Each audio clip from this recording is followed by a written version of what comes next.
Hi everybody, it's Eric Pappenfuss. It's Friday, so it must be a buy day, and we are in South Hadley, Massachusetts, about to ascend the mountain behind me here at Joseph Allen Skinner State Park. The mountain you see is Mount Holyoke, and we are in the Connecticut River Valley about to recreate a great Victorian pastime, which was hiking to the top of an overlook to what they called the Summit House. And all of these peaks in Victorian times had summit houses at the very top. This hike is inspired today not by a book, but by a piece of ephemera by a stereoview, or a lot of stereoviews that I got recently at auction and have inspired us to come here. And I want to show you the first one. This is a picture of where we're going. This is Mount Holyoke, and at the top is the Summit House. And you see this constructed thing here? That was the original tramway. Isn't that interesting? So cool. So the tramway was covered over in 1868. So this postcard probably dates from about 1868, 69, 70, in that range. The Summit House here, which is still around and is the only Victorian Summit House in New England that's still here, was also the first to have this inclined railway, which is pretty cool. And they used that for bringing people up to the inn, but also for bringing supplies and water. And it was called the Summit House, or in this case, it was called the Prospect House. We'll talk more about prospecting in Victorian America when we get to the top. But I wanted you to see what we would have to walk. The tramway is no longer there. And interestingly, this house was built in 1851 by, of all people, a bookbinder. A bookbinder by French who lived in neighboring Northampton. And I guess thought that the hotel business would be more lucrative than the bookbinding business. And that's why he went. But what an amazing original stereo view on the back. It says view right there of Mount Holyoke, which is really, really, really cool. So exciting. And with all stereo views like those we sell in the collectible building at the Midtown Scholar, these are original photographs, 2 original photographs pasted next to each other, and they're unique. This may be the only copy that was made of this stereo view, and certainly haven't seen any others. And we'll show you some more when we get to the top. All right, Cathy, are you ready for our adventure? Yes. Are you ready for a Victorian pastime? Let's hike. We are going to experience on the way up a little bit of the sublime, meaning we're going to see nature in all of its majesty, and it's going to inspire us to think great thoughts. So we'll see you at the top. Well, we made it to the top. Yay. And Cathy, it's worth it. It's so It beautiful. was worth it, wasn't it? There was a moment there, about halfway up, where I thought maybe we should have paid the 25 cents and taken the tram hill. The tram is no longer here.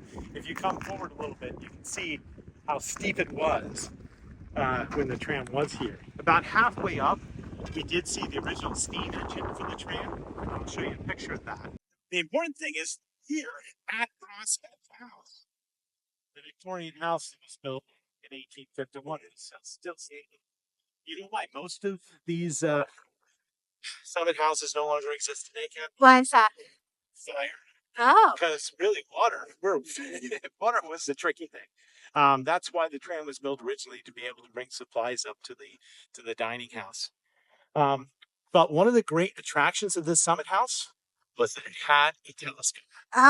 And let me reach into the bag here while you show the beautiful winding Connecticut River. Yeah. By the way, that's what inspired Thomas Cole. Let me show you a portrait of Thomas Cole's The Oxbow. While you're soaking it in, a few more stereo views, okay? Yes. It had a telescope. Now, this is my favorite of all the stereo views, because not only does it show them taking the telescope, here's the edge of the Prospect House. Here are all these fine Victorian women literally sitting on these boulders. See the boulders right here. Yeah, this is where they were sitting. Now, you told me it was too dangerous to do that, didn't you? Yeah, I did. But apparently they have no problem with it. And he's setting up the great view. Prospect in Victorian culture, I think I have to say, probably meant something a little bit different to women than it did to men. To men, prospecting may have, brought themes of gold and finding a fortune. But to women, as Owen Huffman, the historian, said, the prospect before her, prospects were defined differently. But we're in a region here where education of women was very valued at the time. And we're near Mount Holyoke College, which was the first college for women in the United States. Here's a picture of it where you can see the early students, this is 1860s, very early on, are engaged in some sort of physical activity. And the founding of Mount Holyoke College was one, again, it was a seminary, there was lots of religious instruction, but also women were encouraged to go hiking. So great. you had to hike a mile after breakfast. Oh, wow. So you might take the Seven Sisters Trail along the ridge and Yeah. come here. Emily Dickinson probably did that. There's also a handful of others. There's the chapel at Mount Holyoke. There's another picture of the library and a picture of the college itself. So prospecting for men and women is something different in Victorian times. We're going to make one more stop around at the picnic area, and we're going to talk a little bit about Mount Tom and some of the tourist attractions that occurred here in Victorian times. But one last time, soak in the view, beautiful Connecticut River Valley from the top of Mount Holyoke, only 942 feet high, but I think we feel every one of those in our thighs at the moment. See you in a minute. All right, here's our final installment. Hey, in addition to those stereo views, I brought along some postcards, Cathy. And the postcards date from closer to the turn of the century. They're later or more recent than the stereo views. And they tell the story of the competition that occurred between the various summit houses. Now, this was the first. You see the summit house again here on Mount Holyoke behind us. But even more popular was the summit house that was built on the other side of the Connecticut River, just across the way on Mount Tom. So if you look over there and you see some antennas on a ridge just on the other side, that's where the Mount Tom summit house was.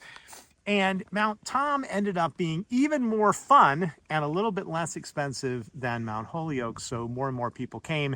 And it had the distinction of hosting President McKinley. When McKinley came to the region, he chose the summit house on Mount Tom. Now, Mount Tom, we didn't hike today, Cathy, because that's one of the ones that burned down. It's only ruins, beautiful nature hike. We could have done that, but we wanted to bring you to the Victorian building, which is still there today. But I said I had postcards, so let's get in here and let me show you a few postcards. And if you look down here, the first thing I'm going to show you is not a postcard. Okay. It is actually a tin type, which occurred in between the time of the stereo views and the postcards. Oh, neat. And it was issued, look, at Mountain Park, Holyoke, Mass. And at Mount Tom, they had basically an amusement park at the base. So you could go and you wouldn't have to pay the 25 cents that you did for the tram here. You could, they had a true funicular, which I'll show you some postcards of. But look at these people. Do you see what's in the background? Yeah. They are at the base of Mount Tom, and that is the Mount Tom Summit House. And So that neat. makes it a really, really cool tin type. And then here's a picture of the view from Mount Tom, which is pretty similar. That's a double postcard.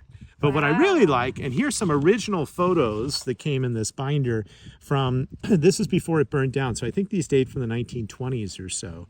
And this was not a hotel. This was more of a fun house where you could go eat. And then let me show you the postcards, because time and time again, people would send postcards from the top of Mount Tom. Now, we've already talked about how, gee, I wish we had postcards. I wish there was some place that was selling postcards.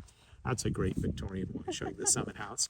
But let me show you the funicular. So I called this railroad a bit of a tram, but the one that went up Mount Tom was more of a funicular. And the funicular works with, one car going up while the other car goes down. And basically they use gravity to help propel them, which is pretty cool. None of that railway exists anymore.